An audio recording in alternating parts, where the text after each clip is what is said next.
President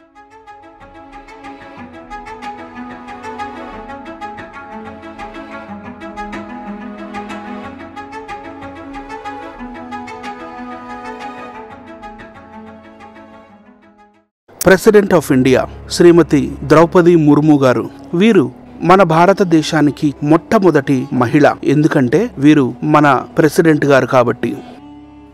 presidential awards present చేసే సమయంలో మరి ఇతర ఏ సందర్భంలోనైనా సరే ఎవరైనా సరే మన ప్రెసిడెంట్ గారైన ద్రౌపది ముర్ము గారిని ముట్టుకోవడం, షేక్ హ్యాండ్ ఇవ్వడం, కాళ్ళు మొక్కడం లేదా మరి ఇక ఏ విధంగానైనా సరే స్పర్శించడానికి ప్రయత్నించడం చట్టరీత్యా నేరం.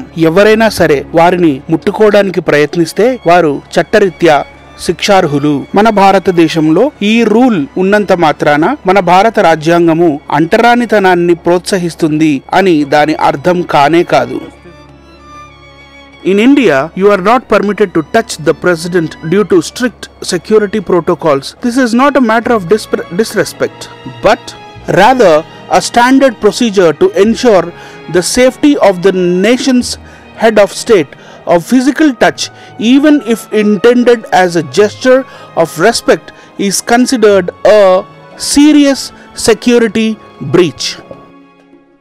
భారతదేశంలో కఠినమైన భద్రతా ప్రోటోకాల్ల కారణంగా మీరు అధ్యక్షుడిని తాకడానికి అనుమతి లేదు. అది అగౌరవానికి సంబంధించిన విషయం కాదు. దేశాధ్యక్షుడి భద్రతను నిర్ధారించడానికి ఒక ప్రామాణిక ప్రక్రియ. గౌరవ సంజ్ఞగా ఉద్దేశించినప్పటికీ శారీరక స్పర్శ తీవ్రమైన భద్రతా ఉల్లంఘనగా పరిగణించబడుతుంది. 2023వ సంవత్సరంలో రాజస్థాన్లోని జోధ్పూర్లో ఒక ఇంజనీరింగ్ స్టూడెంట్ ద్రౌపది ముర్ము గారి కాళ్లను పట్టుకోవడానికి వంగింది. ఆ సమయంలో మరి మన యూనియన్ హోమ్ మినిస్ట్రీ వారు ఆమె మీద కేసు పెట్టి ఇప్పటికీ కూడా ఆ కేసు నడుస్తూ ఉంది. ద్రౌపది ముర్ము గారిని టచ్ చేయడానికి ప్రయత్నించినందుకే ఇంత పెద్ద కేసు ఆ కాలంలో మరి నమోదయ్యింది.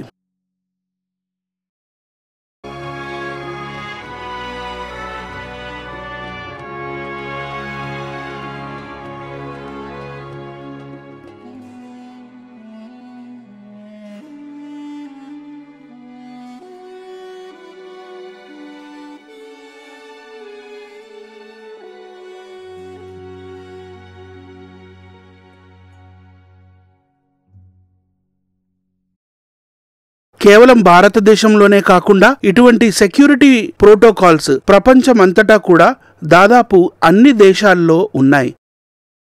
2009 సంవత్సరంలో బ్రిటన్ మహారాణిని అమెరికన్ ప్రెసిడెంట్ ఒబామా గారి భార్య మిషెల్ ఒబామా బ్రిటన్ కు చెందిన ఎలిజబెత్ మహారాణిని తాకింది అని కొన్ని వార్తలు చలామణిలోకి వచ్చాయి.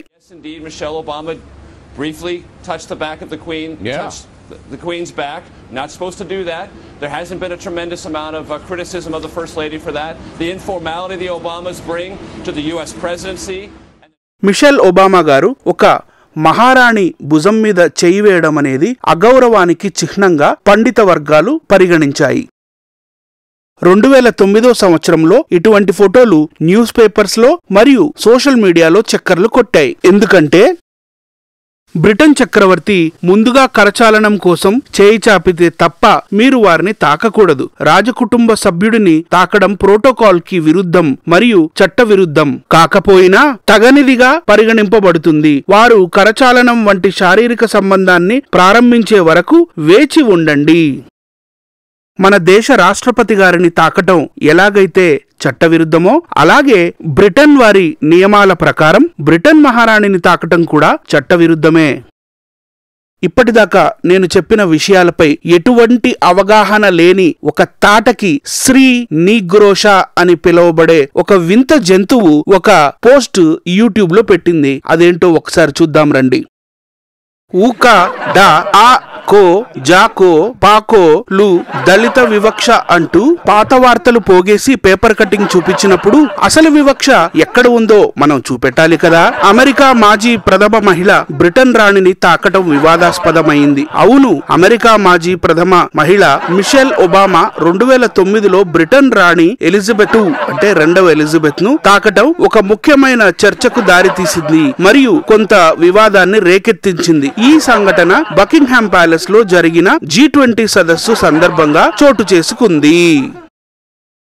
ఏమమ్మా తాటకి, నువ్వు వాట్సాప్ యూనివర్సిటీలో ఉత్తీర్ణత పొందిన దానివైనంత మాత్రాన ఈ ఘటనకి క్రైస్తవ్యానికి ముడిగడతావా, అంటగడతావా? థూ థూ థూ థూ థూ, సిగ్గులేదు? నీ కళ్ళేమైనా కాకులెత్తికెళ్ళినాయా? చూడు, ఆ ఫోటో కరెక్ట్ గా చూడు. ఇటు ఎలిజబెత్ మహారాణి ఈమె నడుం మీద చేయేసింది, ఇటు మిషెల్ ఒబామా కూడా మహారాణి భుజం మీద చేయేసింది. This is a gesture of respect and love. క్రైస్తవ్యంలో క్రైస్తవుల మధ్య ప్రేమ భావం ఉంది అని సంఘీభావాన్ని తెలిపారు వాళ్ళు. అంతేగాని క్రైస్తవ్యంలో కుల వివక్ష ఉంది, మీ సనాతన ధర్మం లాగానే ఉంది అని ప్రూవ్ చేయడానికి నువ్వు పప్పులో కాలేయటం కాదు, వెళ్ళి పప్పుడేక్షల్లో కూర్చున్నావు అన్న సంగతి ఒక్కసారి గుర్తు తెచ్చుకో. క్రైస్తవ్యంలో కుల వివక్ష లేదు అని చెప్పడానికి బైబిలే నిదర్శనం. గలతీయులకు రాసిన పత్రిక 3వ అధ్యాయము 26వ వచనం నుండి చదివి వినిపిస్తాను, ఒక్కసారి విను. స్త్రీ నీగ్రోష. యేసుక్రీస్తునందు మీరందరూ విశ్వాసము వలన దేవుని కుమారులై ఉన్నారు. క్రీస్తులోనికి బాప్తిస్మము పొందిన మీరందరూ క్రీస్తును ధరించుకొని ఉన్నారు. ఇందులో యూదుడని గ్రీసు దేశస్థుడని లేదు, దాసుడని స్వతంత్రుడని లేదు, పురుషుడని స్త్రీ అని లేదు. యేసుక్రీస్తునందు మీరందరూ ఏకముగా ఉన్నారు. అర్థమైందా? స్త్రీ నీగ్రోష. బైబిల్ గ్రంథం అనేది ఆర్య బ్రాహ్మణ భావజాలంతో కుయుక్తితో రాయబడిన మీ పుక్కిటి పురాణాల లాంటిదో లేదా మనుస్మృతి లాంటిదో కాదు. బైబిల్ అనేది దైవ గ్రంథం. అది మానవాళి యొక్క మంచి గురించే చెప్తుంది. అంతేగాని శూద్రుడు చదువుకుంటే వాడి నోట్లో సీసం బొయ్యాలి, చెవులో నూనె బొయ్యాలి అని ఇలాంటివి ఉండవు. స్త్రీని గ్రోష. ఏదైనా విషయానికి నిష్కర్షకి రావాలంటే, అంటే కన్క్లూజన్ కి రావాలంటే ముందుగా నీ రీసెర్చ్ నువ్వు కరెక్ట్ గా చెయ్యి, నీ హోంవర్క్ నువ్వు కరెక్ట్ గా చెయ్యి. అటు తర్వాతే ప్రపంచానికి ఏదైనా చెప్పాలనుకుంటే దాన్ని క్లియర్ గా చెప్పు. అంతేగాని అబద్ధాలని మాత్రం ప్రచారంలో పెట్టకు. నీకు మంచి బుద్ధిని ప్రసాదించమని యేసుక్రీస్తుకి ప్రార్థన చేసుకో. థ్యాంక్ యూ, బాబాయ్. అయిందా? బాగైందా? ప్రతిదానికి ఓవర్ ఎక్స్ప్రెషన్. ఇప్పుడు అనండి. ఏ అనరే, నోరు పడిపోయిందా? అబ్బా.